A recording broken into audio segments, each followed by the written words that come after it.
Kazuma Yagami is a young man who belongs to the Kannagi family who can control fire. However, Kazuma was kicked out of the family, all because he's a piece of trash who cannot use fire powers. After training for 4 years in China, Kazuma finally comes back to Japan, but this time as the strongest wind mage in the world. After spending 4 years in China, Kazuma Yagami changed his name and returned to Japan to complete an exorcism job. At the client's mansion, he meets a member of the Kannagi family, who mocks Kazuma for being the family's trash, but Kazuma just ignores him. The guy takes the lead to capture the evil spirit but fails. The client begs Kazuma for help, offering him a bigger reward. So Kazuma moves forward and beats the evil spirit using his wind magic. Later, when the successor of the Kannagi family Ayano returns home, she gets to know that Kazuma has returned and has become a wind magic expert. Her father, Jugo, feels sorry for him as Kazuma has to leave his family because of his lack of skill. Therefore, Ayano owns the family's traditional sword in Reiha and will be the next head of the family. However, Kazuma's father Genma Kannagi is still not willing to accept Kazuma since he can't use fire magic. In the middle of that night, 3 members of the Branch family are killed by a wind user. The family doubts Kazuma for this act as they believe that he has returned to take revenge. Jugo sends 2 men from the Fuga clan, Shingo and Takeya, to bring Kazuma for interrogation. Ayano secretly joins them too. On the way, a wind spell seizes Ayano while Shingo and Takeya proceed to catch up to Kazuma. Kazuma doesn't consider himself part of the family house and politely refuses. However, another wind user kills Shingo and Takeya. When Ayano reaches there, she assumes Kazuma is the murderer, creating another grudge between him and his family. Genma thinks Kazuma is not that stupid to reveal his identity as the murderer, and thinks the culprit could be someone else. However, Jugo still finds Kazuma suspicious and wants Genma to interrogate him. Kazuma just yearns for his father's recognition. He was banished from the family 4 years ago, but Genma's attitude hasn't changed at all. He believes Kazuma learned wind magic to take revenge and asks him to surrender. However, Kazuma only wants to prove himself. He refuses to go back to the family house. Genma uses the rare divine flame, but Kazuma counters with his own spell and wins against his father. He may seem happy, but deep inside he still feels empty. His father still doesn't want to recognize him. Kazuma calls an ambulance for Genma, then returns to the hotel where he finds his younger brother Ren. He asks if Kazuma has made a contract with the wind spirit, as the Kannagi family head did with the fire spirit. Kazuma dodges the question and tells Ren that he has not forgiven the Kannagi family. Even though he has changed his surname, he doesn't intend on taking revenge. The Kannagi family will lose its status anyway, as the heir Ayano is too weak to lead the family. Yen texts Ayano about his meeting with Kazuma, making her head to the hotel. In the middle of the night, a wind user attacks the hotel. Kazuma takes his little brother and jumps out of the hotel. He tells Ren to hide while he fights the suspect. However, there are 2 intruders and one of them abducts Ren. Ayano believes that Kazuma did the damage while Kazuma was rushing to save Ren from the wind users. The police also suspect Kazuma for the hotel incident as they are unaware of other wind users. Kazuma finally decides to meet Jugo so they can get Ren back. Kazuma recognizes the person he saw last night. It's Hayao's son, Ryuya. Jugo reveals Fuga clan is a bunch of rebels. This clan was initially an underground organization possessing immense power. The Kannagi family sealed the clan's power source after defeating them. Now they have abducted Ren to sacrifice him to their god Yama and break the seal. Ryuya absorbed the residual energy around the seal, giving him power. Therefore, Hayao wants to break the seal to get the maximum energy out of it. He has reached the seal location with Ren to perform the forbidden ritual to break the seal. Only a Kannagi member can break the seal without getting burned. Hayao wants to use Ren and let Yama dwell inside Ryuya's body. However, the spirit will kill Ren as revenge for what the Kannagi family did. Ayano gets angry at the Fuga clan, but Kazuma tells her that it's the Kannagi family's fault in the first place. They were the ones who treated the Fuga clan like slaves for 300 years. Kannagi family only cares about power, and Jugo agrees to this. Kazuma agrees to help in defeating Ryuya in exchange for money. He looks at it as a job and says that he doesn't belong to the Kannagi family anymore. He may be showing off that he doesn't care, but inside his heart, he wants to save Ren at any cost. On his way with Ayano, they meet Ryuya, who is there to stop them from disturbing the ritual.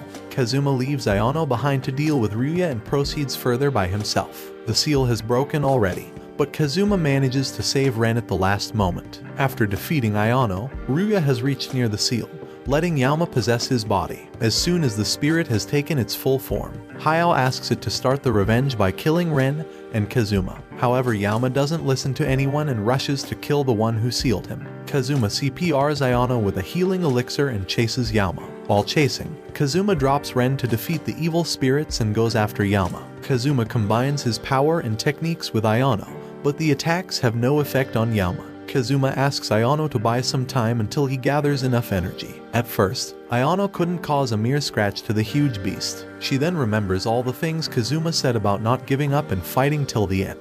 She gets up with greater determination and causes severe injuries to Yaoma. Kazuma's eyes change color and he uses the wind magic to freeze Yaoma in one place. As soon as Ayano gets the signal from Kazuma, she pierces Yaoma with her sword. The next day, Jugo invites Kazuma to the celebration for defeating Yaoma. There he meets Takeya's sister Misao Ugami. She attacks Kazuma when he tells her that he attacked Takea before. However, Kazuma defends himself easily and Misao is grounded by Jugo. Kazuma mocks Takea for getting killed because of his weakness and leaves the celebration. The next day, Ayano runs into Kazuma while he is outside a hotel with a girl. Ayano denies her feelings towards Kazuma, but she and Ren follow him around the whole town.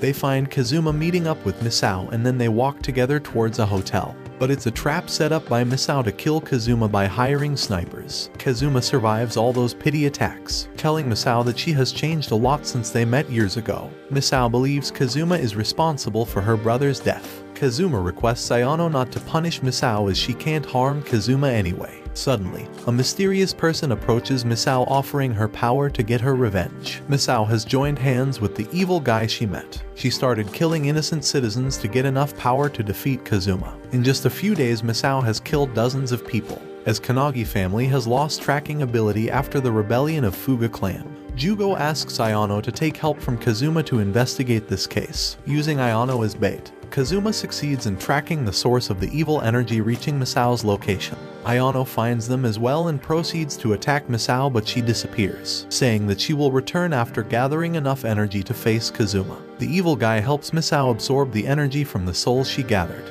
He convinces her that she's doing nothing wrong as her intention is right. Jugo has given responsibility for killing Misao to the Ugami family. The task is taken away from Kazuma, but he wants to continue anyway. Ayano wants to stop Kazuma as he won't let them deal with Misao. Moreover, she suspects that Kazuma is in love with Misao. The Kanagi family is taking help from Kirika Takabana, the same girl whom Ayano saw with Kazuma. She's a police inspector who helps the Ugami family track Misao hiding in a church. The Ugami family has reached there to defeat her. When Kazuma and Ayano reach the church, Misao has already killed her own family but is still unable to defeat Kazuma. The guy who is guiding her finally appears. He was just using Misao to gather souls, which he will use to increase his own strength. When Misao realizes her sins, she falls unconscious. The guy introduces himself as Michael Hurley from the Stars of Sagacity. He's a disciple of Kazuma's old enemy who has come to kill him. Michael turns Misao into a supreme dragon using the energy from the souls he collected. Kazuma tells Ayano that he is determined to protect everyone,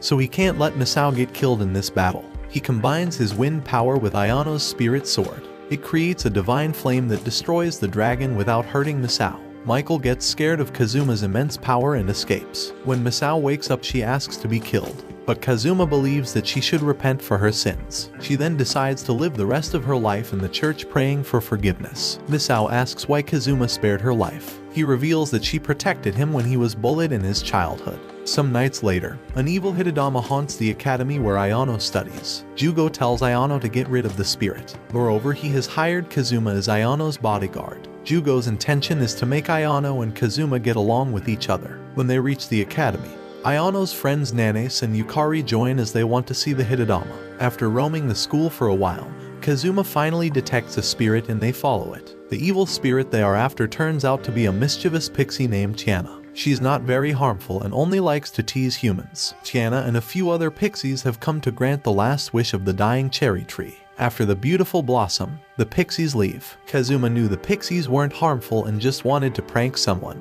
He just liked to watch Ayano get teased and pissed off. At school, Ren is being pursued by a girl from his class named Kanon Suzuhara. After spending the whole day with her, Ren returns home when he hears a girl singing a song in the playground. She invites Ren to play with her and he gladly agrees. Meanwhile, Kazuma is having dinner with Ayano when he gets called by Tiana, making him leave in a hurry. Tiana asks Kazuma to help them in recovering the pixie's stolen treasure. Meanwhile, the girl Ren met is Ayumi, who belongs to the renowned Tsuwabuki family. A few guards come over to take her back, but due to their brutal behavior, Ren decides to save Ayumi from them. The Tsuwabuki family tells Jugo that Ren has stolen their treasure. Jugo orders to look for Ren and asks Ayano to stay alert. Coincidentally, the one who has stolen Pixie's treasure is also from the Tsuwabuki family. This family consists of individuals in a contract with the Earth Spirit. They are known to be heartless people, making Kazuma excited to fight them. The Tsuwabuki family is also responsible for looking after Fuji Mountain. The Fuji Mountain erupted for the first time about 300 years ago. Its energy is concentrated to form a behemoth that can bring calamity to the whole world. The head of the family at that time prayed to the Earth Spirit for help.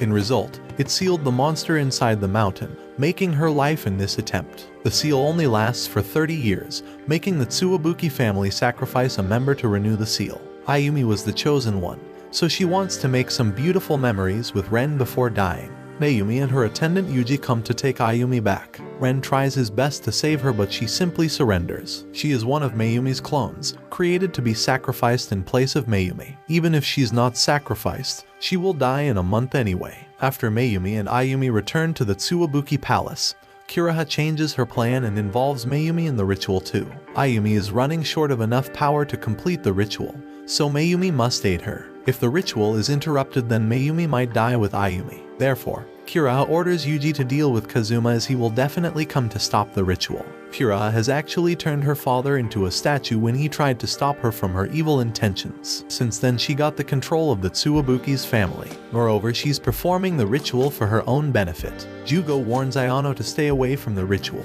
but she still helps Ren to meet Ayumi for the last time. However, they get blocked at the mansion door by Yuji, who has transformed into a stone monster. Ren uses his purifying flame to turn Yuji back into his human form. He believes that instead of this sacrificing ritual, they should defeat the behemoth and end this inhumanity all at once. Kazuma is ready to help his little brother in this matter, convincing Ayumi in the process. Kazuma rescues Ren, Ayumi and Mayumi from the cave. He also finds the real head of the Tsuwabuki family, whose last words are a request to stop Kiraha by all means. Just like Kazuma, Kiraha was also born without the ability to use her family's earth magic.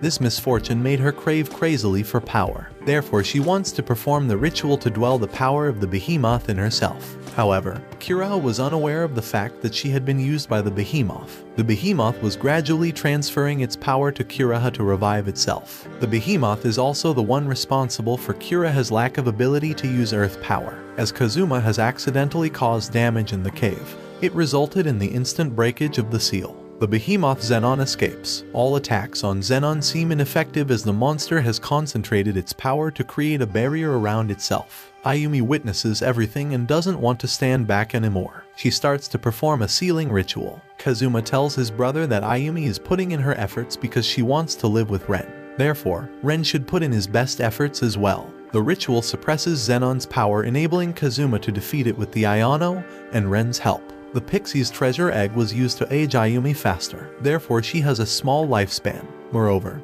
the ritual has also sucked out Ayumi's power, decreasing her lifespan from 1 month to a few minutes. Ayumi ends up dying in Ren's arms without any regrets, because she saved many other lives and got to spend time with Ren. Kazuma witnesses this all with a heavy heart and wishes to grow stronger to stop such incidents in the future. This is all for this anime. Give the video a like, and I will see you in the next minutes.